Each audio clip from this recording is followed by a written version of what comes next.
Housing for me is the manifestation of all the political tensions we can see in the world. So we see discrimination, racism, all the inequalities that exist within our society that we can discuss, that we can think about. As an activist, you might want to change it, but they still can be very abstract terms. And in housing, everything comes together. And you fight for a building, you fight for a neighborhood, you want to change in very concrete terms a certain area. And that also helps because it makes the connection not only between you and a building and an area, but also mostly between you and the other people that care for this space. This episode of Energ'Ethic takes us to the Amsterdam's housing battleground. Our guest is Mirte Jepma, a PhD researcher, feminist activist, and documentary maker whose work shines a spotlight on bottom-up resistance to urban renewal. At just 26, Mirte is already reshaping the conversation around affordable housing, urban politics, and collective ownership. With a background in politics, philosophy, and urban studies, she blends academic research with the grassroots activism, and her recent film, The Sinking Fringe, tells the moving story of a neighbourhood facing erasure under Amsterdam's development agenda. Listening to Mirte, I was struck by how eerily familiar her stories of displacement and resistance felt, echoing research I did earlier this year on the challenges of summer energy poverty, and also in 2022 on the risk of renoviction waves in the urban green transition. The language may differ, but the dynamics repeat across borders. Policies meant to create livable cities too often strip them of the very people who give them life. In this conversation, we dive into what it means to co-create knowledge with affected communities, how to blend research papers with a camera lens, and why feminist and care-centered urbanism might just be the path forward. It's also a moment to pause and ask, how can we ensure that urban transitions are not just green, but also fair? Expect a deeply thoughtful journey into the politics of belonging, the power of community resistance, and what it truly means to call a place home, having a room of one's own. Mirte, welcome to Energ'Ethic. Thank you. Thanks for having me. So, Mirte, when preparing this podcast, you described yourself as still figuring things out, and I love it. It's very honest. So instead of asking, who are you? I would like to start with, what drew you to housing as a political and personal question? Good question. Big question as well. Housing for me is the manifestation of all the political tensions we can see in the world. So we see discrimination, racism, all the inequalities that exist within our society that we can discuss, that we can think about. As an activist, you might want to change it, but they still can be very abstract terms. And in housing, everything comes together. And I studied also politics, and I really like to analyze the inequalities in our everyday life. But what I missed in my studies was the question, what are we talking about? And for me, once I started to focus on housing, this changed because housing is the embodiment of those inequalities in society. And it can also be a very concrete goal. If you want to fight for something, you fight for a building, you fight for a neighborhood, you want to change in very concrete terms a certain area. And that also helps because it makes the connection not only between you and a building and an area, but also mostly between you and the other people that care for this space. Yeah, I love that. I feel that housing for me has become over the years really the kind of symbol of what it means to be feeling safe in really like grounded. And 5 years ago, we had COVID, right? And everybody had to retreat home. And then for a lot of people, they realized how much of a sanctuary it was, but not only the home itself, but also the neighborhood and the surroundings and the people we were living with. So that makes really a lot of sense, right? Also because being 26, it also means that you kind of started your studies during COVID and you experienced this housing being so central into so many developments, so many conversations. And now at European level, we have also a European Commissioner for Energy and Housing. So those kind of two questions are put together, and it's becoming really like it's now impossible to separate the two. And this kind of feeling of feeling safe is really like at the bottom of this kind of Maslow pyramid of the human needs, right? So feeling safe in your home is like the groundwork for feeling safe in general, right? Yes, it's very important. I really like the book by Virginia Woolf, A Room of One's Own. It's a feminist book talking about the importance of having a space for yourself, and especially coming from the part where women are always in either the public space, or even if it's a private space, they have a lot of things to do. They are expected to do all the domestic labor. To then have a room of your own in which you can work on your own thoughts, in which you can develop yourself as an identity, as a person, that's really important. And that's also what I experienced when I got this place where I'm living now. I live by myself in a very nice studio apartment.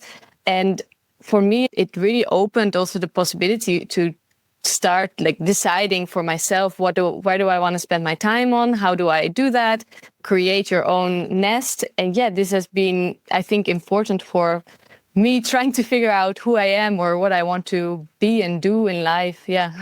Oh, that's beautiful. And I can see that it's all yellow and colorful. I love Yes. that. To our listeners and video viewers, we didn't coordinate on the flowers, but yeah, I guess we have at least this in common on top of the rest. But yeah, and now you are also living in the Amsterdam social housing system or public housing system. So can you tell us also about this journey into moving into this kind of housing, right? Yes, so Amsterdam, internationally seen, still has a large share of social housing. It used to be way more. After the Second World War, there was really this intention to create housing for all and to create housing as a basic human right.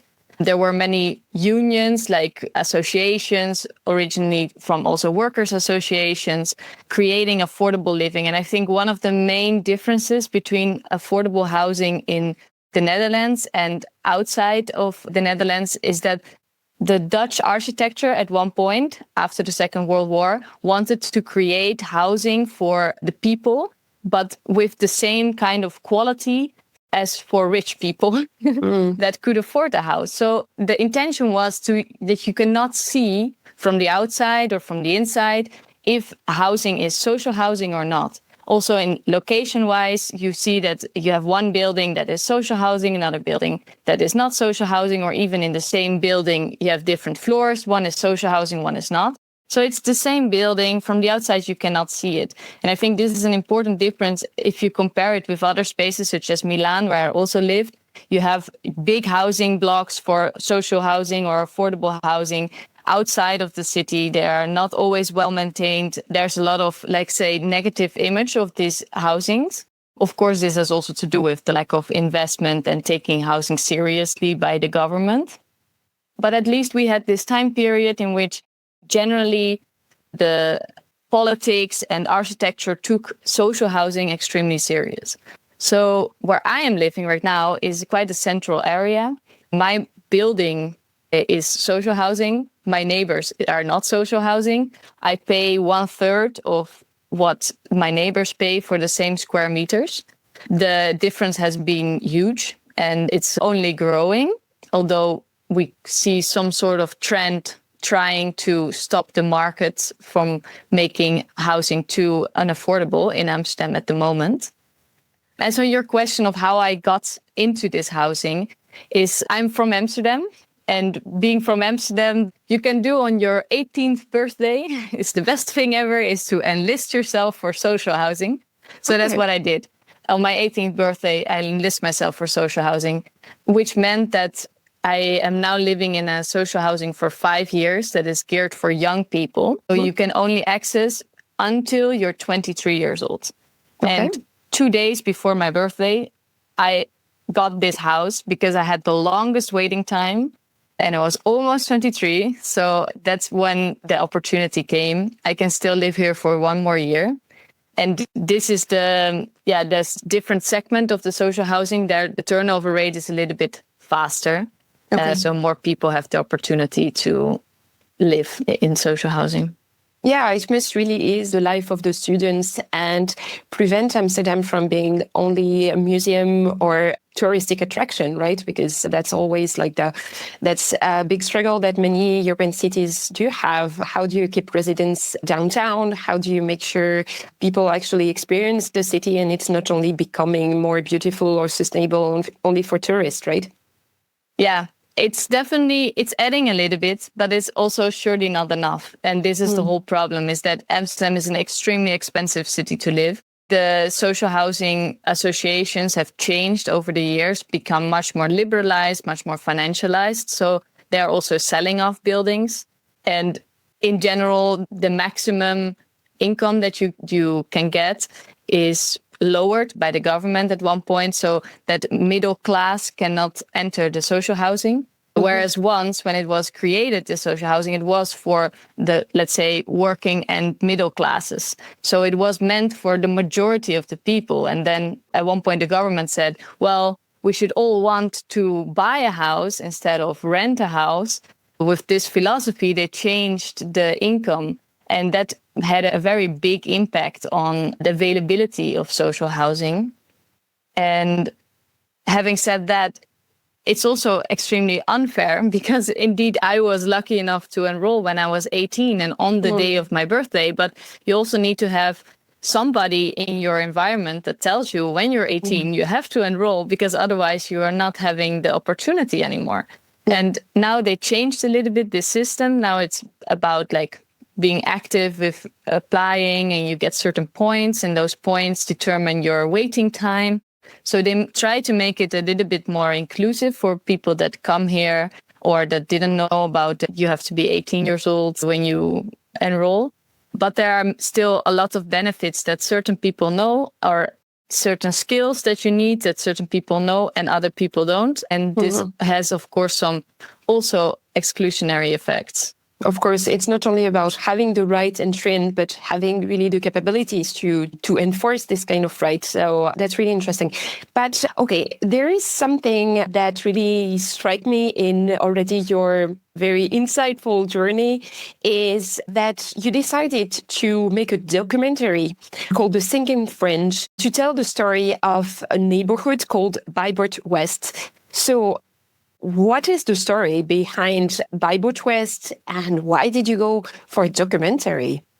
Yeah, so Bijvoort West is a neighborhood in Amsterdam East that has, in the last 50 years, been organized more or less organically. There have been a lot of artists that settled there. People started to open their businesses or workspaces. A lot of it had been temporary. The ground had been temporarily leased from the municipality. And at the time when this area kind of was created, it was considered outside of Amsterdam. So hence the urban fringe, because it's a fringe area. Right now, with the city growing, it has become quite a central location and also quite a good development location, especially also for the municipality to earn some money with either, well, they don't really sell the land, but they rent it out for long-term contracts to developers. So the municipality, with the desire to build more houses, said we are going to redevelop this area. And in light of this redevelopment, everybody that's living there now has to go. With everybody already having a temporary contract, this should not be difficult, like easy job, people go. Then they remove everything, so all the houses, but also all the greenery, and it has been a very green area, to raise the land with 7 meters of soil, because this particular area is sinking. Everything in Amsterdam is sinking. So the conventional way of building is that you first put on some soil and you leave that for a couple of years so it can sink in until it settles and you have a stable ground level where you can then build on. Okay, hence the sinking fringe. Hence the sinking fringe. Okay. And how I came to make a documentary is that in this area, the residents united and said, we, first of all, don't want to go. But secondly, we think it's a very stupid plan, because if you demolish everything, all the greenery, all the community that is living there, you will never get it back. And if you then use the sand to make the new area, it's going to cost you enormously, not only in real economic terms, but also the environment. It's a very old-fashioned way of thinking about how do you make cities. Whereas actually the municipality has lots of policies in which the social side is centralized, nature is centralized. So they united, they worked together with professionals and made an alternative plan that includes as many houses as the municipal plan. My documentary is telling this story. So it's telling the story of the people living there now, how they live. They live in communities where the community life is very important. I tell the story of this community life and how they imagine the future if they would design the area, if they would propose this alternative plan. What would that look like? It makes me think as a story about this neighborhood in Copenhagen. Do you remember the name? I can't remember the name now. Christiania? Yeah, exactly. It was Christiania, right? That was abandoned, and then the municipality decided to take over, and the residents opposed, and also because it had become such a haven for creation and artists, etc. And now it's one of the jewels of the city, right? So has this kind of conversation happened yet, or are there still any tensions between the city developers and the residents about the kind of future of this area? Yeah, it's funny that you refer to Christiania. I think in many ways Amsterdam and Christiania have a lot of commonalities. They both have a great squatters history, not only a history, but also a reality that is still very much alive. And I think Amsterdam is also a city that is a capital still of the creative squatters that are going against the economic way of designing the city. And so this tension is still there, for sure. The municipality also, we spoke with the municipality multiple times and they are not very open to change their plans. They have mostly said that we as a collective, because I also joined the collective, we as a collective were too late with our alternative plan, which was a difficult answer to hear because the moment that the residents were informed about the plans of the municipality, that was the moment in which we very fast made this alternative plan. And then when we said, okay, you just came up with this plan, you want us to participate, we have this alternative plan. They said, no, now it's too late. You should have told us before, or difficult. So there are a lot of tensions, and this area, they already started to demolish it.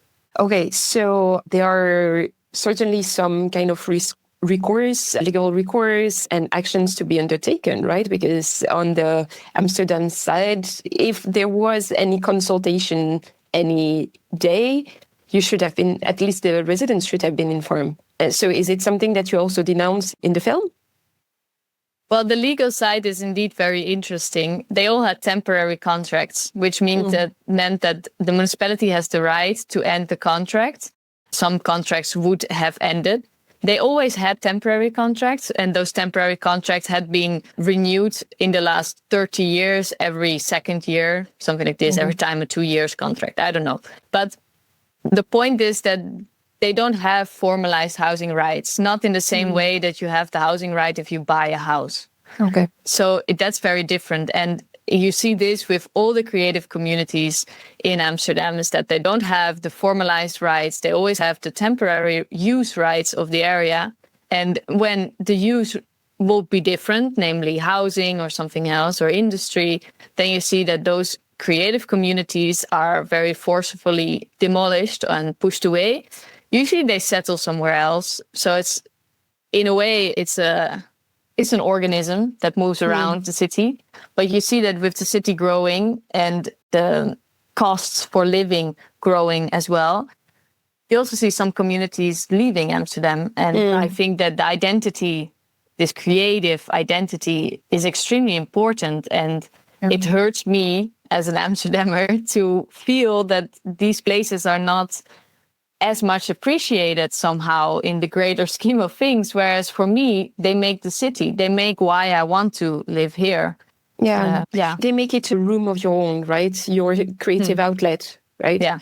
Yeah, that's really interesting. And so your creative outlet, you decided to go for a documentary. Was it to finally give a voice to the residents of this area? Because a documentary itself, that must be quite something, just to kind of put together. So what's the backstory? Why film? Why a documentary with a film crew, etc.? And what was your role? Yeah. So I have always been very much interested in documentary making or photography, image, visuals. I never made a documentary. This is the first that I made. And the opportunity came when I was in a research group, and this research group was from an ethnographic perspective, looking at the role of democracy or democratic citizenship and property. And this research group had in its methods to use film. And I joined the research group all the way at the end. And then I proposed this project and they were in full support. So that gave me the support that I needed to start this project. I then collaborated with a small team. We are in 4. One is my partner, who is already a documentary maker. So he had been a fantastic help and he did all the cinematography. So all the nice, so that it becomes also like a real documentary product. All the credit go to him. And then I've been with 2 other residents, ex-residents. One is an artist of the island. She knows everything about the history of the island, about the other struggles of other similar spaces in the same area. So great storytelling and history. And then the other one is an editor who has been absolutely fantastic. So with this great small team, we actually managed to pull it off. It has been beyond my expectations and I'm very proud and happy. Yeah. Where can we find this documentary? Is it online? It's not yet online, but it's on an Instagram account called De Zinkende Ravelrand, because it's in Dutch. Okay. But it also, you can find it when you Google for the Sinking Fringe with my name. You will find the Instagram and there we will post the new screenings, and where you can find it online, you will also find it there. That's great and really super inspiring. And I wish you the best of luck with this endeavor, because really it seems to be like what you are sharing about this neighborhood seems that it's some kind of a known, undervalued, but beating heart of the community of Amsterdam as a city, and makes it what it is. And without the possibility for creative expression, it would kind of lose its soul. So it seems quite an important endeavor to undertake, right? And you have been really also working in academia, right, on collaborative housing models. And this kind of collaborative housing models, it goes beyond social housing. What do you mean by this kind of practices or models? And because the idea behind is that they are combining affordability, accessibility, autonomy too, right? Yeah, that's indeed the great promise. We have affordability, accessibility, and autonomy with collaborative housing. So collaborative housing is an umbrella term that encompasses all forms of shared ownership. Okay. So whereas you have private property, which is you, or with a family, you buy a house, it's your property. You have public property, then it's the state, it's social housing. And this is collaborative property, collective property. So with a group of people, you own the building. And then you have you own the land. And you have different models of how to actually do that. One of the models that is currently in Amsterdam, for example, reappearing is a cooperative model, in which with a group of people, you found a cooperative, so a collective. And this cooperative then owns the building. And you, as a member of the cooperative, you rent it from the cooperative. So that means you pay the rent, but the rent goes towards a collective mortgage that the collective had to take out to buy or build the property. And this is a way in which housing can be affordable in the extreme long term, because no individual can decide to sell it. And that's, I think, the main point, is that no individual will be able to profit from it, not as an investment, also not as a social security for retirement, but you will have a stable housing opportunity. And once the mortgage is paid off, instead of saying, okay, we don't have any housing costs anymore, they continue to pay rent. However, it will go into a fund that can then provide more affordable loans to other cooperatives that want to establish themselves. So they will start to create this, let's say, collaborative or cooperative economy in which they will build more and more of these housing systems that can still provide affordable living. Yeah, and it really goes for the long run, right? Because it's not only about funding the current building block or something, but really go for affordability in the long run for a different kind of housing as well. Yeah, where I live, there is this kind of trend for co-living. Would be like having an extra room that people can share. So as a, I don't know, a bedroom for guests or a playground for kids or a space where people can go and work or have meetings if they want. So it's also becoming a model. And that sounds really interesting because everyone I know, and myself included, like I love my house, it's just that my apartment, just that I would love to have an extra room. Maybe not every day, but from time to time, I would love to have that. And that responds to a very concrete need, right? And if it can be co-owned and co-shared, that makes a lot of sense also because the expenses are less important, right? So that makes it more affordable. So that makes a lot of sense and would also be very practical and very easy. And I guess that in a city such as Amsterdam, where, as you explained, the pressure on the housing market is so important, that would be even more relevant. But so those kind of collaborative housing models, is it just in Amsterdam? Or have you seen them in other contexts? Because you've also lived in Milan, you worked in Barcelona too. So is it something, how frequent can this kind of model can be found? Yeah, you see them really all over Europe. And also I studied Europe, so I know it in Europe, but you see them all over the world. Okay. And I know that there are plenty of models of this like this in Europe. But one of the differences is indeed this ownership and how do you actually organize it. So for example, I've studied indeed in Milan, looked at the cooperativa, so also the cooperative sector. And there I saw some differences because when we talk about co-housing, it's indeed often you share collectively some shared spaces, such as an extra bedroom, maybe a laundry facility, maybe a workspace area or an additional kitchen. But these are always extra spaces in which community can happen, but they don't actually diminish the private space that you have. And they also don't question the ownership ways in which the building is structured. So, for example, people still own their private apartment and then they co-own a share of the community kitchen. If you organize it like this, it's not going against the market because that means that you as a private individual can still decide to sell your apartment and make a big profit.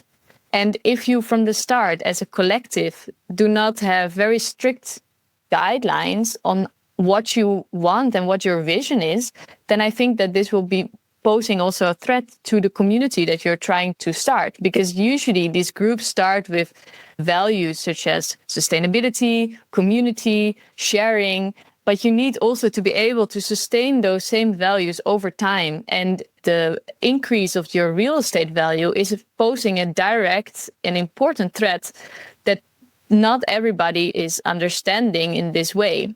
Because if you actually make a model that can facilitate this affordability, that also means that you as a private individual can no longer profit from the big investment that you once made. And it is true that our economy is running on housing, and especially in, for example, context like Italy, everybody said it's super important for them as a social security, also for their future, for their kids, their pension. And that's difficult to change. Yeah, in Italy, people, in fact, tend to keep a lot of money on their bank account. They don't invest, but they buy apartments. And like you have 85 or 90% of the people who live in an apartment they actually own. So, or I also know some people who rent the place where they live, but they still have one or two apartments on the side. So it's a very different dynamics, right? It's a very different process. But yeah, that's very interesting because you can really compare. You have the ability to compare the different models throughout Europe. And that's also why you were involved in a major conference in Barcelona with the tenant unions, right? Yeah. So what were the kind of common threads you saw in this kind of global housing struggles? Because I feel that maybe the stock market go up and down, but the housing, it's always there. Like it's always like it's seen as something very stable. So people should keep on investing there. Yeah. So we organized together with our university project at the University of Ghent, together with the Barcelona Tenants Union, we organized a conference or an encuentro in which we invited many different tenant unions from all over the world, predominantly Europe and North America and Canada, to come together and to share the skills. And this has been huge because actually a lot of the fights that are happening on a very local basis are against landlords that are international landlords. Their financial world is a global world. So quite often it's the same landlord that we are fighting against. And it's also the same financial models that they use. For example, they combine the mortgages of multiple buildings and they lump them together into one financial scheme. And this portfolio is so big that only another big real estate investor can take over that portfolio, which means that it's completely out of the scope of any municipality that wants to municipalize the real estate market, or any government that wants to, any individual person. It's a massive scale. And I think those are one of the many issues. But this is a very important issue that we currently have with housing and the investment schemes that are behind this housing. But it's also very interesting because in many contexts, and given the urgency of climate change and the fact that the European Union set up a goal of renovating, like making deep renovation of 3% of the housing in Europe each year. Now we have about 75% of the housing and buildings that are not energy efficient. So in a way, those kind of big investors are seen as the only one with enough money and leverage to make the kind of renovation happen. A few years ago, I also wrote a report with the FENSA, which is the organization working with the homeless, on how to avoid a renoviction wave. Like it's exactly the phenomenon you mentioned earlier about like renovation leading to eviction. And it's still very difficult because those kind of enormous actors, they are somehow not held accountable. They are really perceived as only like, okay, they are doing what's needed, so we let them go, right? Whereas they would need to be more involved in the conversation and for proper safeguards and policies to be set up so that people actually can still live and own the place they live, whatever the ownership model, right? Yeah, you see that indeed there is this, that we just need a huge amount of investments for the renovations to happen. And at least I can't speak for every context, but I know the Dutch context in which also this renovation need has been known for many years. And there's been also, for example, the social housing do not always invest in their property because it has this speculative, as it's also a speculative asset, and especially also international landlords do this. So we see that there is this because of the neglected state of the property that makes it into an unlivable space in some cases, with draft and mold and extremely high energy cost, that those spaces are now so expensive to renovate that they say, well, the only person that can do this is a private private company on the market. And that's why we need to, well, I think that this is indeed creating only more lock-in effects that we already saw in the history of housing when we wanted to liberate the housing markets and created all these financial landlords. It's not going to help the people in the end. And I think this is something that I hope people in power to make policies are more and more understanding that, yes, okay, we can collaborate with the market. It's not that everybody in the market is always bad, but this profit seeking that's behind it needs to be understood really well, and the impact that it has, because housing, like energy, is a basic human need. And if you make that into a speculative gambling game, the people are the losers. That's always. Yeah, you mentioned energy. And now you have shifted to a PhD focused more on heat networks and energy communities. So please tell us more about how does that connect with your earlier housing work. We've been talking a lot, of course, in this podcast and in this episode and in general about the links between housing and energy. But in this particular case, what is your specific focus? And is energy like the next battle? Is energy the next battle? I definitely think that energy will be a big battle. And the link is community and the common property. So I looked at housing as a big battle and the role of community and the role of common property. And what if we collectivize the ownership? And now actually I'm doing the same, but then for energy, saying what is the role of community and what happens if we collectivize, let's say, the means of production, to take some Marxist terms, but what if we collectivize the ownership over our heat or our energy production? And I'm specifically looking at two cases. One is in Amsterdam, the other one is in Culemborg, both in the Netherlands. And both cases are communities, so resident-led groups that organize themselves in a cooperative, and then they produce the energy for their neighborhood, and they own the means of production. So they own the infrastructure and they also manage it. And that becomes very interesting because then you don't have an energy company that also needs to make a profit. Yeah. And you see, especially with the heat transition, which is in Amsterdam a big debate at the moment, because we have such small houses, small scales, small spaces in the city, that it's very hard to do, for example, an all-electric transition, because that means that you need big spaces for the boilers, especially if everybody individually buys a heat pump. It will be very noisy. It will be, not everybody has the space, not everybody has the money. So who actually will have the comfort will be the people that can afford more. Yeah. So the collective solution in Amsterdam, they say it's a heat network.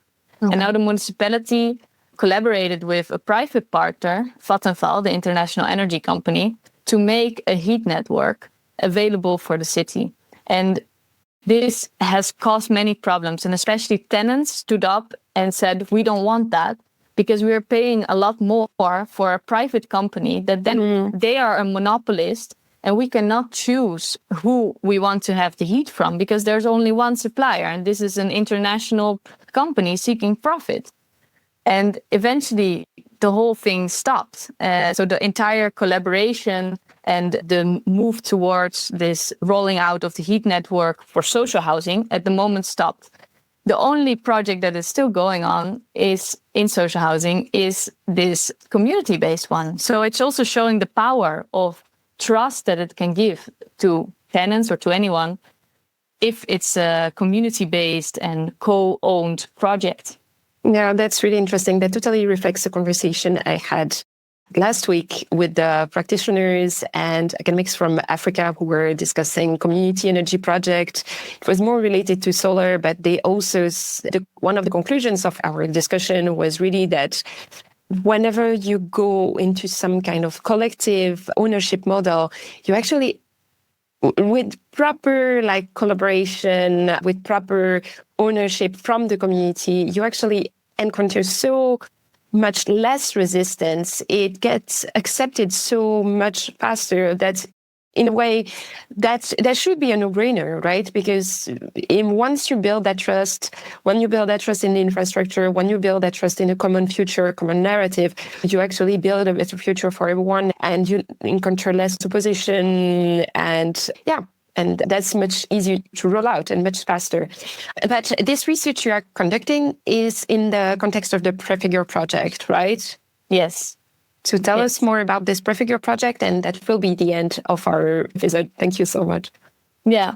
So the Prefigure project is a Horizon Europe project, and it's a collaboration with 7 different countries and different universities or research centers in these countries.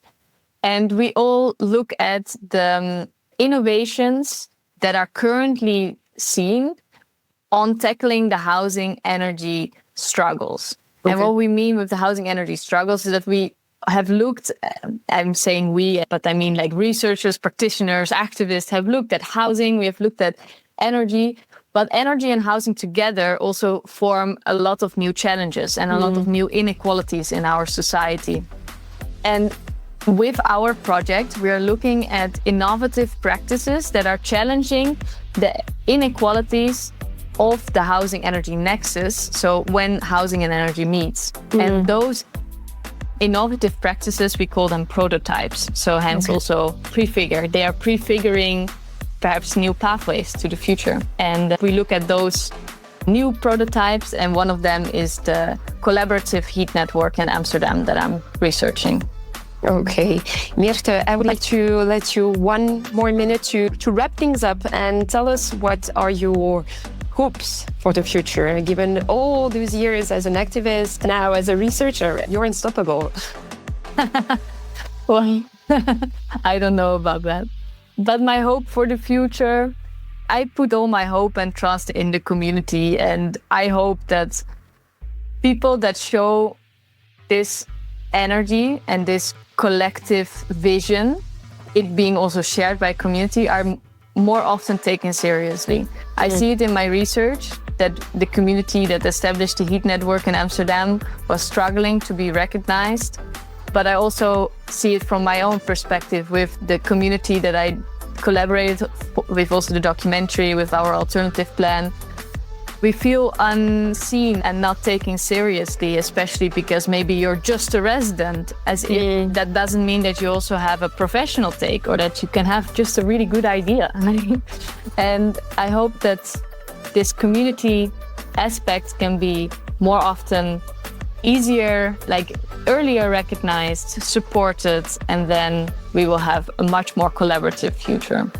I love that. And Mirte, warm welcome to the Energ'Ethic community, because that's also what I hope to be building with this podcast. Thank you so much. And Thank you. Yeah, we will definitely keep on being in touch, and I will put everything in the show notes. Thank you so much, Mirte. Thank you.